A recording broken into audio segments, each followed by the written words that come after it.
Rizal'S toast to Luna and Hidalgo.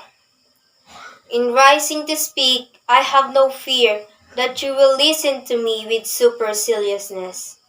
For you have come here to add to ours your enthusiasm, the stimulus of youth, and you cannot but be indulgent. Sympathetic currents pervade the air. Bonds of fellowship radiate in all directions. General souls listen, and so I do not fear for my humble personality, nor do I doubt your kindness. Sincere men yourselves, you seek only sincerity, and from that height, where noble sentiments prevail, you give no heed to sordid trifles. You survey the whole field, you weigh the cause and extend your hand to whomsoever, like myself, desires to unite with you in a single thought, in a sole aspiration, the glorification of genius, the grandeur of the fatherland. Such is indeed the reason for this gathering. In the history of mankind, there are names which in themselves signify an achievement, which call up reverence and greatness. Names which, like magic formulas, invoke agreeable and pleasant ideas. Names which come to form a compact, a token of peace, a bond of love among the nations. To such belong the names of Luna and Hidalgo. Their splendor illuminates two extremes of the globe, the Orient and the Occident, Spain and the Philippines. As I utter them, I seem to see two luminous arches that rise from either region to blend there on high, impelled by the sympathy of a common origin, and from that height to unite two peoples with eternal bonds, two peoples whom the seas and space vainly separate, two peoples among whom do not germinate the seeds of this union blindly sown by men and their despotism. Luna and Hidalgo are the pride of Spain as of the Philippines. Though born in the Philippines, they might have been born in Spain, for genius has no country. Genius bursts forth everywhere. Genius is like light and air, the patrimony of all. Cosmopolitan as space, as life and God. The Philippines' patriarchal era is passing. The illustrious deeds of its sons are not circumscribed by the home. The Oriental chrysalis is quitting its cocoon.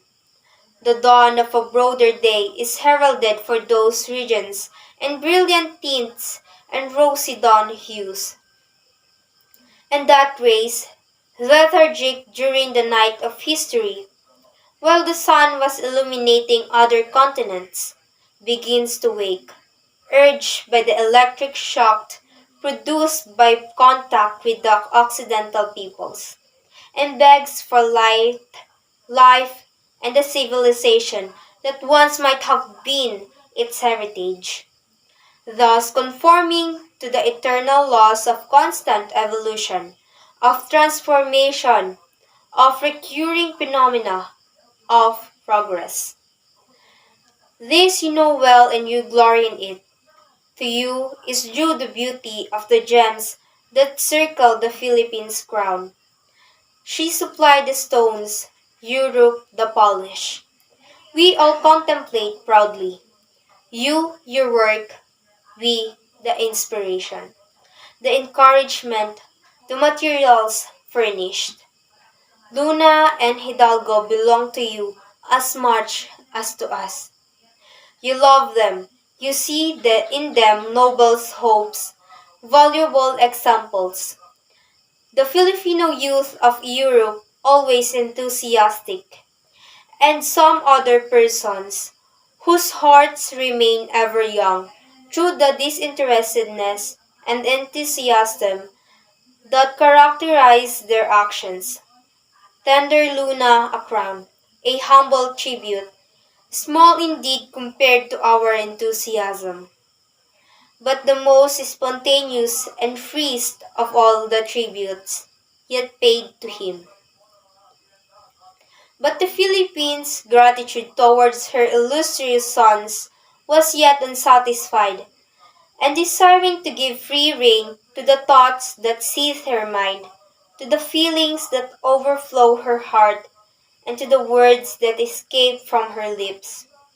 We have all come together here at this banquet to mingle our vows, to give shape to that mutual understanding between two races which love and care for each other, united morally, socially, and politically, for the space of 4 centuries, so that they may form in the future a single nation in spirit, in duty, in aims, in rights. I drink then to our artists, Luna and Hidalgo, genuine and pure glories of two peoples. I drink to the persons who have given them aid on the painful road of art.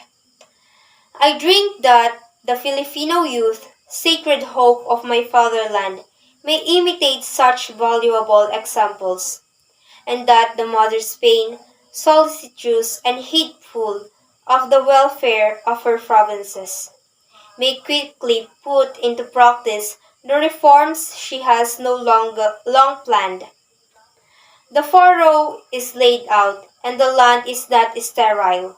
And finally, I drink to the happiness of those parents who deprive their sons' affection.